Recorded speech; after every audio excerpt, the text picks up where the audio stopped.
जैसा कि अभी रमजान का महीना शुरू हो गया है, ऐसे में इफ्तारी फंक्शन अगर आपको सेलिब्रेट करने को मिल जाए तो आई थिंक इससे बेहतर क्या होगा। Like this is my second time जो मैं इफ्तारी अटेंड करने के लिए जा रही हूँ इन पाकिस्तान हाई कमीशन। सो या आई एम सुपर एक्साइटेड। मैं कह सकती हूँ हिंदू और मुस्लिम हो चाहे या इंडियन और पाकिस्तानी हो, मुझे तो कुछ डिफरेंसेस नजर नहीं आ रहे। और ये इस साल का नारा होना चाहिए, कोड होना चाहिए, सिस्टर कोड।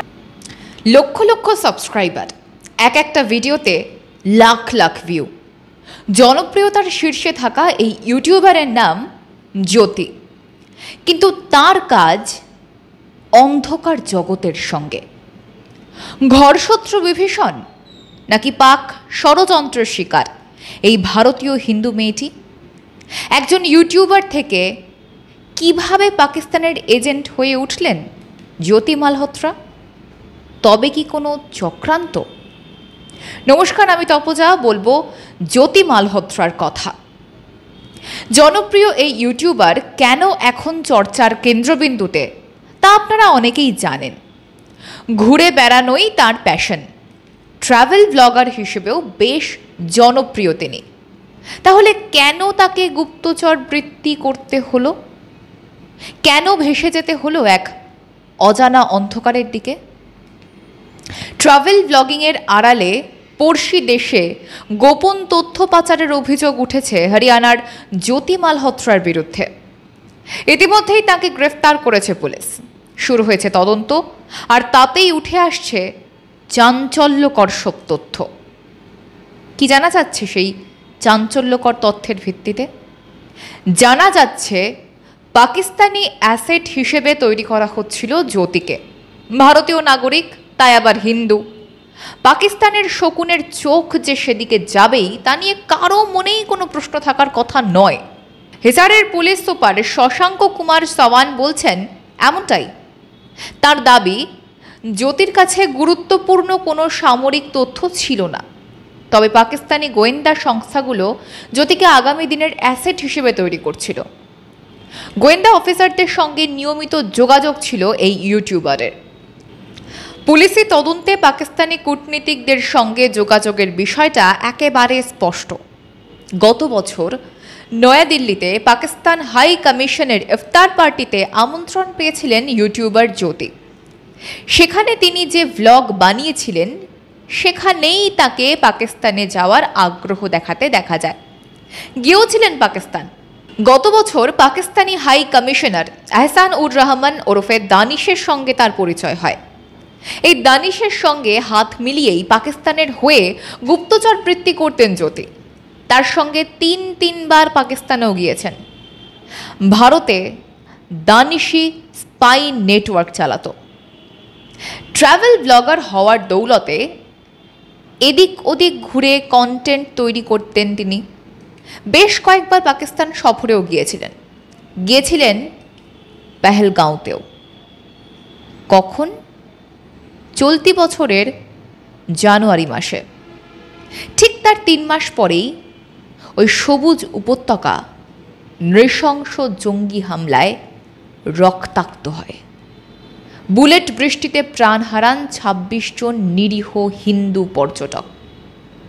তাহলে কি পেহেলগাঁওয়ের একাধিক তথ্য জ্যোতি দানিশকে দিয়েছিলেন?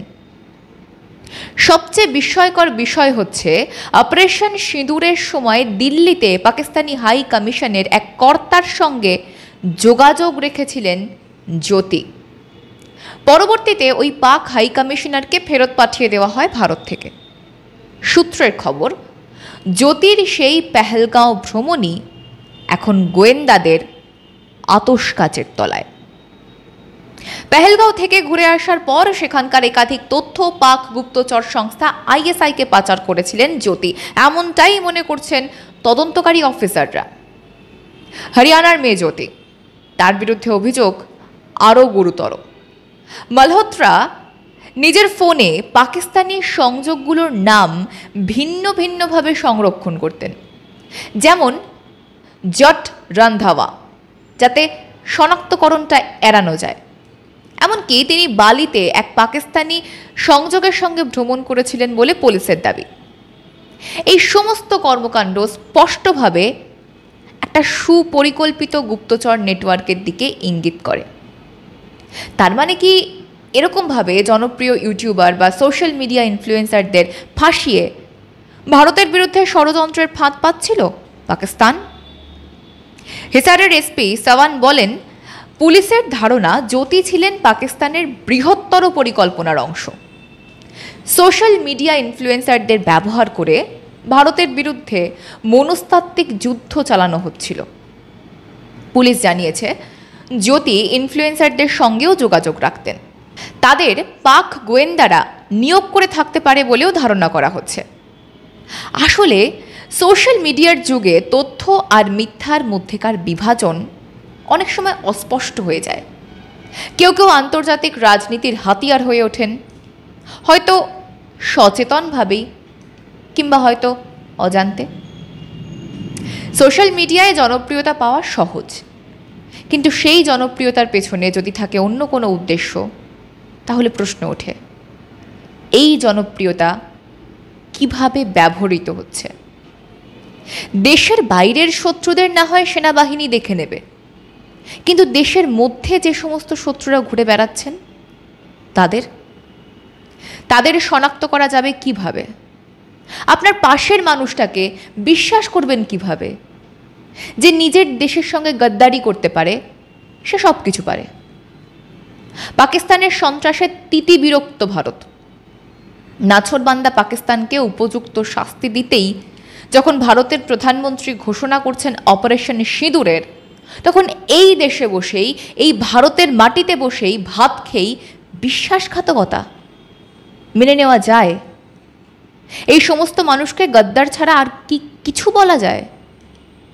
তবে যতই যাই হোক, পাকিস্তানের সন্ত্রাসবাদের বিরুদ্ধে ভারত আজ যেমন গর্জে উঠেছে, আগামীতেও উঠবে। দেশের স্বার্থে, দেশের নিরাপত্তার স্বার্থে সজাগ প্রহরীরা দাঁড়িয়ে আছেন সীমান্তে। কিন্তু সাধারণ নাগরিক হিসেবে আমাদেরও তো কিছু দায়িত্ববোধ থেকে যায়। সোশ্যাল মিডিয়া এখন ব্রহ্মাস্ত্র, তাই আপনার বাড়ির ছেলে মেয়ে বিপথে চলে যাচ্ছে কিনা সেটার দিকে নজর রাখা একজন সচেতন নাগরিক হিসেবে আপনার, আমাদের প্রত্যেকের কর্তব্য। আজ এই পর্যন্তই। দেখা হচ্ছে নতুন বিষয় নিয়ে। প্রতিবেদন কেমন লাগলো জানান আমাদের কমেন্ট বক্সে। সঙ্গে থাকুন, দেখতে থাকুন মাধ্যম।